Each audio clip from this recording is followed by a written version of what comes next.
Thank you so much. Thank you.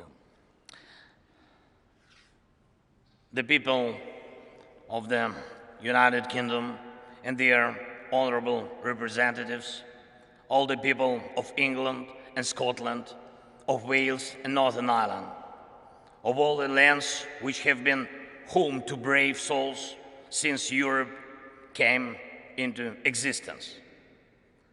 I have come here and stand before you on behalf of the brave, on behalf of our warriors who are now in the trenches under enemy artillery fire, on behalf of our air gunners and every defender of the sky who protects Ukraine against enemy aircrafts and missiles, on behalf of our tank men who fight to restore our Ukrainian borders, on behalf of our conscripts who are being trained now, including here in Britain.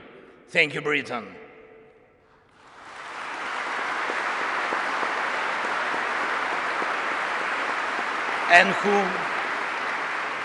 And who will be then deployed to the front line, skilled, equipped, and eager to win. On behalf of every father and every mother who are waiting for their brave sons and brave daughters back home from the war. Mr. Speaker, you may, I think, well remember as roughly more than 2 years ago, we met with you here in Parliament. Great honor was for me. And I remember we enjoyed tea. We talked, of course. We talked a lot about our people and about our countries, about the British and Ukrainian political traditions. Mr. Prime Minister Rishi, when we had our meeting earlier today, and I said to you that I will tell a story in my address to the Parliament, and a story about my feelings on my first visit to London as President in autumn 2020. The program was packed. Royal Highnesses William and Catherine, and Buckingham Palace, and aircraft carrier of the Royal Navy, the Westminster, of course, Downing Street, and of course, the war rooms. And there is an armchair in the war room, the famous Churchill's armchair, and a guide smiled and offered me to sit down on this armchair from which war orders had been given. And he asked me, how did I feel? And I said that I certainly felt something. But it is only now that I know what the feeling was.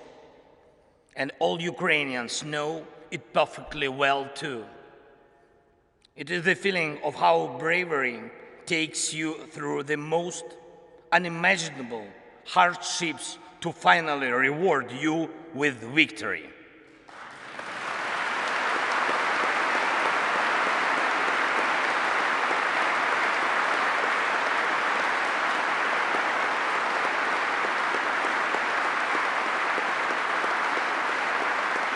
Ladies and gentlemen, I thank you for your bravery. Thank you very much from all of us.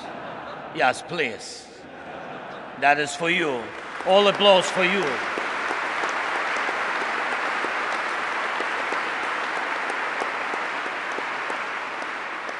London has stood with Kiev since day one.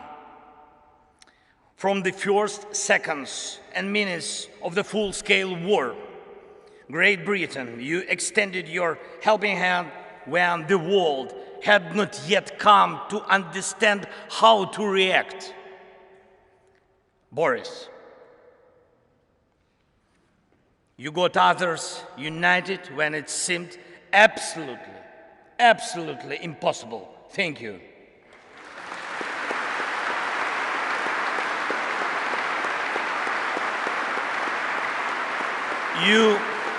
All of you all showed your grit and character back then, strong British character.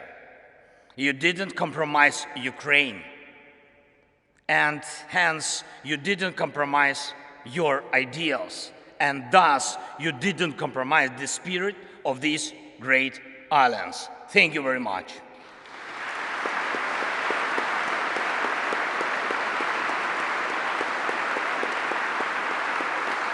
And of course, everybody understands that our countries knew absolutely different times. Our nations defended freedom in the Second World War. The Iron Curtain divided us. Our people went through crisis and growth, through inflation and periods of social losses and social gains. It was tough, but we always found strength and stamina to move ahead and achieve results. This is the bedrock of our land and your traditions. Ukrainians and Brits defeated the fear of war and had the time to enjoy peace. No matter what we encountered on different stages of our and your formidable history, and you and us and the whole mankind achieved similar result. Evil lost.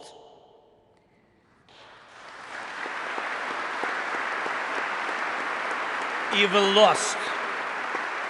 We will always come out on top of evil. This lies at the core of our, but also your traditions. However, the horizon never stays clear for a while.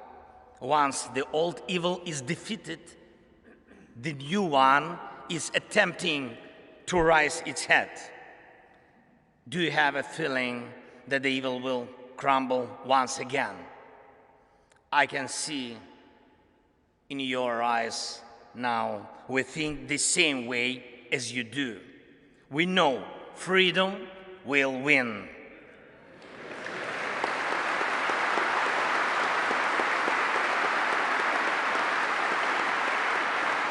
We know Russia will lose. And we really know the victory will change the world. And this will be a change that the world has long needed. The United Kingdom is marching with us towards the most important victory of our lifetime. It will be a victory over the very idea of the war. After we win together, any aggressor, it doesn't matter, big or small, will know what awaits him if he attacks international order. Any aggressor who will try to push the boundaries by force, who will inflict destruction and death on other peoples, who will try to endure his dictatorship at the expense of other people's blood in criminal and unprovoked wars, as the Kremlin does. Any aggressor is going to lose.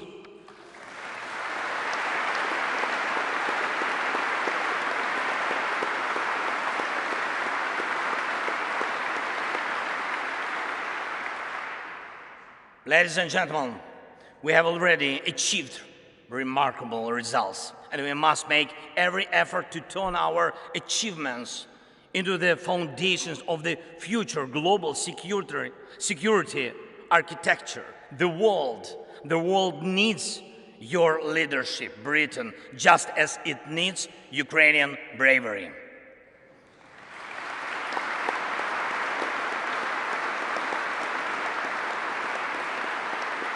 When the full-scale invasion began,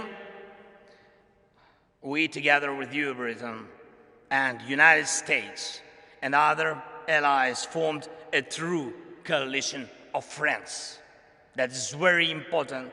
You were among those very few who had helped before the large-scale invasion began, exactly as it will be necessary every time in the future to prevent aggression from happening. Your help was preventive. We must take these principles of preventive aid to those who are threatened with aggression and preventive sanctions against those who threaten aggression as basic principles of the world anti-war policy. We created a coalition of NLAW. Thank you. Of NLAW and Javelin that stopped the advance of the Russian army from the first day of the invasion.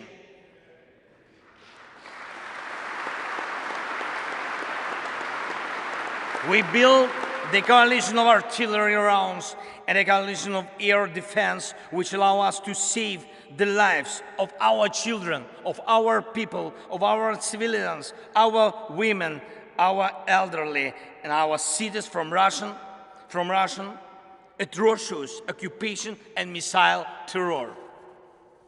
We put together a powerful sanction coalition, and your leadership is protecting international legal order through sanctions against a terrorist state cannot be questioned. And we have to steadily continue along this way until Russia is deprived of any possibility to finance the war. Most importantly, together with the G7, we brought about a coalition of values, a coalition that protects the rule-based world order and human rights, a coalition that will work in such a way that over time there will simply be no gray areas in the world in which human life doesn't matter. In order for it to be so, there must be justice. Anyone who invests in terror must be held accountable. Anyone who invests in violence must compensate those who have suffered from terror.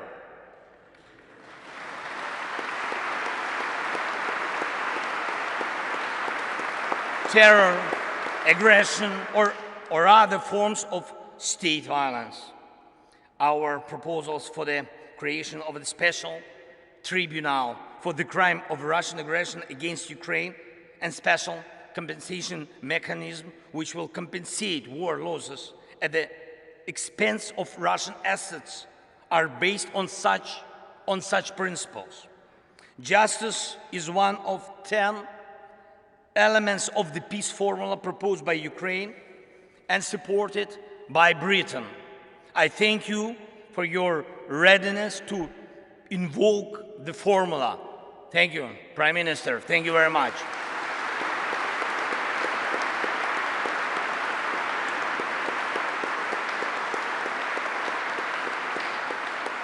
As I already mentioned, Ukrainian soldiers are being trained in Britain, in particular to operate Challengers, your main battle tanks, and it's a tank coalition in action. And I thank you, Rishi. Thank you very much for this powerful defensive step for tank assistance. Thank you. The coalition of long-range missiles is the latest of all. It will allow us to make the evil completely retreat from our country by destroying its headways deep in the occupied territories. And it's not just I'm not speaking just about weapons. We proved together that the world truly helps those who are brave in defending freedom, and thus paves the way for a new history. A history of the world that knows how to be quick in help, who knows how to be effective in defense, who knows how to remain principled in dark hours, who implements its treaties and arrangements in good faith, who does not allow perpetrators to enjoy immunity, who knows how to overcome veto when it's abused, who knows no fear, and who knows how to win. This shall be the new reality of the free world, I'm sure.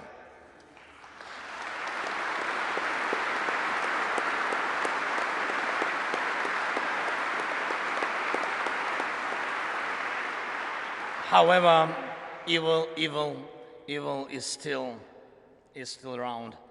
around today, and the battle continues. Yes, we know how it's going to end and how we are going to feel on the day victory comes. Every day we continue to pay with lives, pain and tears for bringing victory closer, with the lives of our people, our heroes, whom we lose in battles, with the lives of our heroes who take life and death risks every day to save as many of our soldiers and civilians as possible. And today, I will have the honor to be received by His Majesty the King. It will be a truly special moment for me, for our country. And in particular, because I will convey to him from all the Ukrainians the words of gratitude for the support His Majesty showed to them when he was still the Prince of Wales. And I also intend to tell him something that is, I think that is very, very, very important, not only for the future of Ukraine, but also for the future of Europe. In Britain, the king is an Air Force pilot. And in Ukraine today, every Air Force pilot is a king.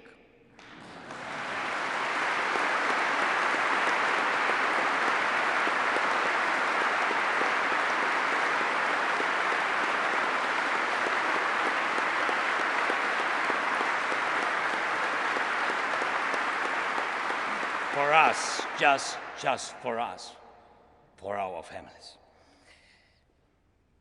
Because they are so few, they are so precious that we, the servants of our kings, do everything possible and impossible to make the world provide us with modern planes to empower and protect pilots who will be protecting us.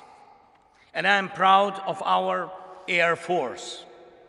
And I brought a present from them to you, Great Britain. Yes, please, open, please. Yes. Yes. To the speaker. Yes, speaker. I will. And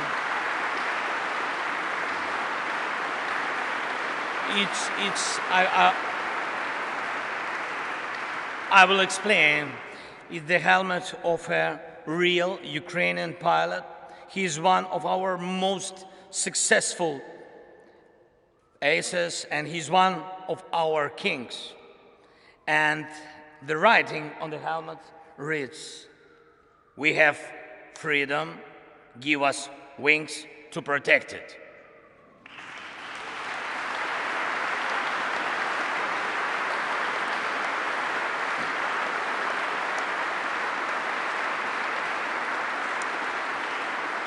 I trust this symbol will help us for our next coalition of the plains, and I appeal to you and the world with simple and yet most important words: combat aircrafts for Ukraine, wings for freedom.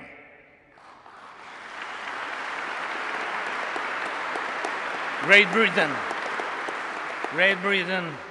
you and us both struggle for peace, but instead we are forced to face the range that seeks to deprive us of peace and everything else that is valuable in life.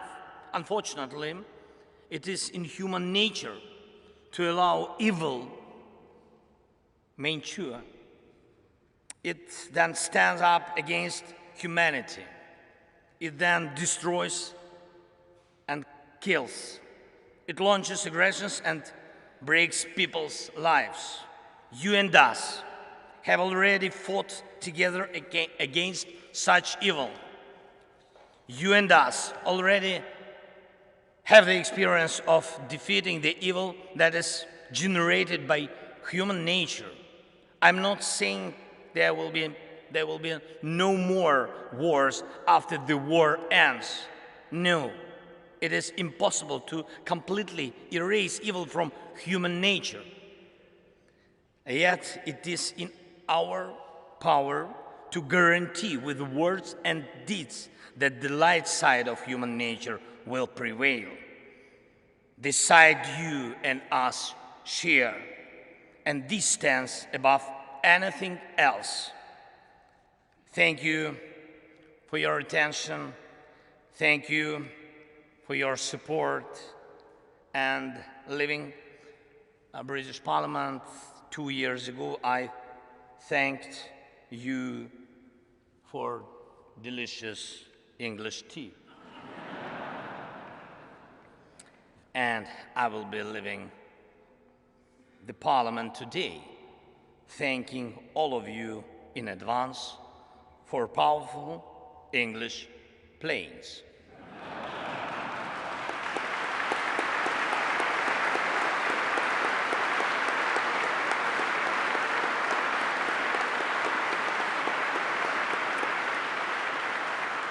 By the way, it's almost 5 o'clock. God bless Great Britain, and long live the King. Slava Ukraini!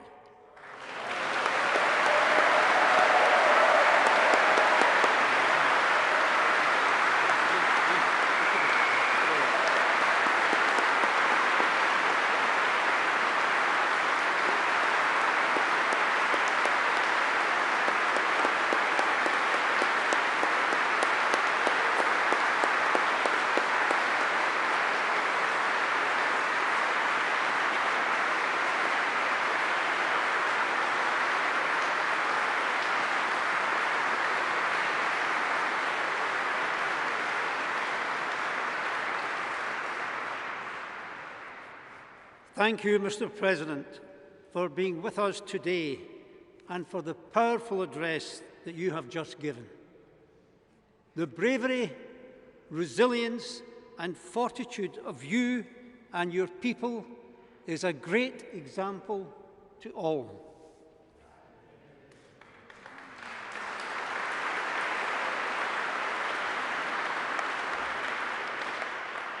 Mr. President, this great hall in which we stand, with its walls first built more than 900 years ago, has seen many speeches from great and iconic leaders.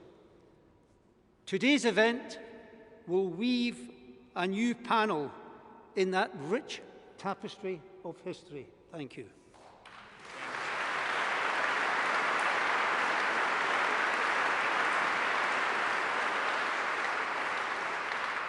Westminster Hall is at the core of the national life of our country and has played a prominent role in the development of our judicial system and our parliamentary democracy.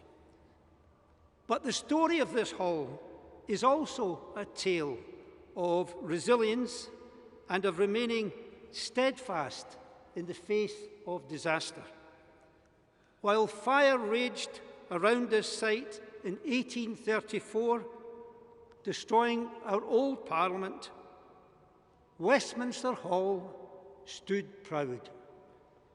When during the Second World War, bombs rained on London, Westminster Hall remained largely undamaged, stoic in the face of great peril. This hall reminds us that in the face of challenge and conflict, symbols of our national identity and sovereignty will endure, giving powerful and visible hope to our peoples during times of tribulation. In the same way, the endurance of your government and its institutions in the midst of a colossal threat to Ukraine continues to inspire your population and millions more beyond your borders. This endurance and inspiration rests in large part upon the leadership that you have demonstrated since your country was forced into this terrible conflict.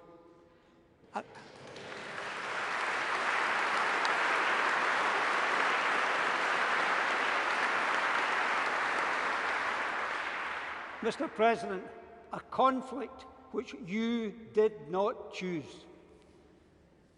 Effective leadership demands the ability to respond to unpredictable challenges. Mr. President, in the extraordinary situation in which you were placed, visibility was essential. In testing times, leaders must be visible to their people. And from the outset last February, when bombs were falling on Kyiv, you were visible.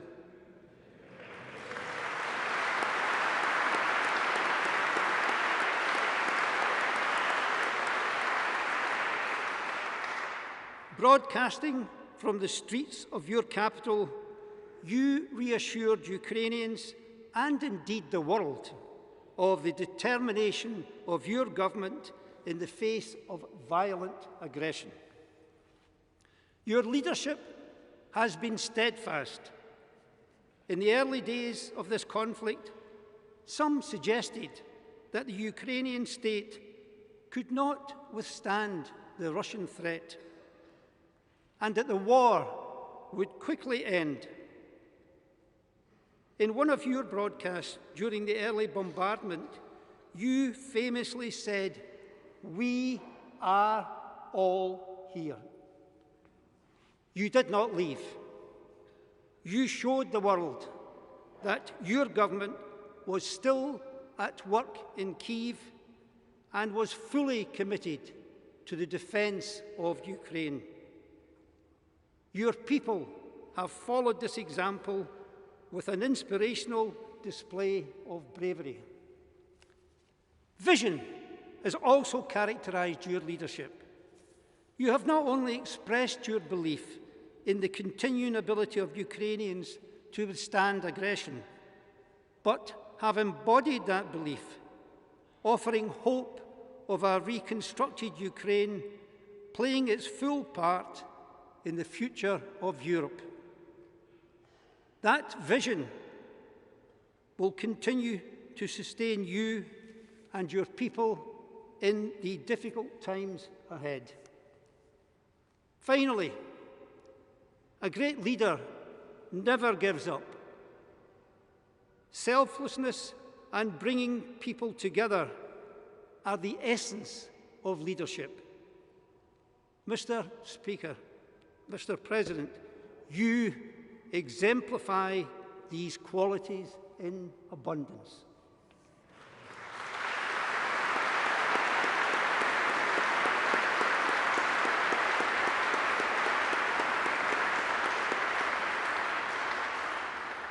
We salute your determination, your resilience, your courage. So let me thank you once again, Mr. President, for your visit today. We wish you and the Ukrainian people success, strength, and fortitude. You are not alone in this struggle. This Parliament, and indeed the country, stands with you in solidarity as you continue this noble fight. Thank you for your visit, Mr. President.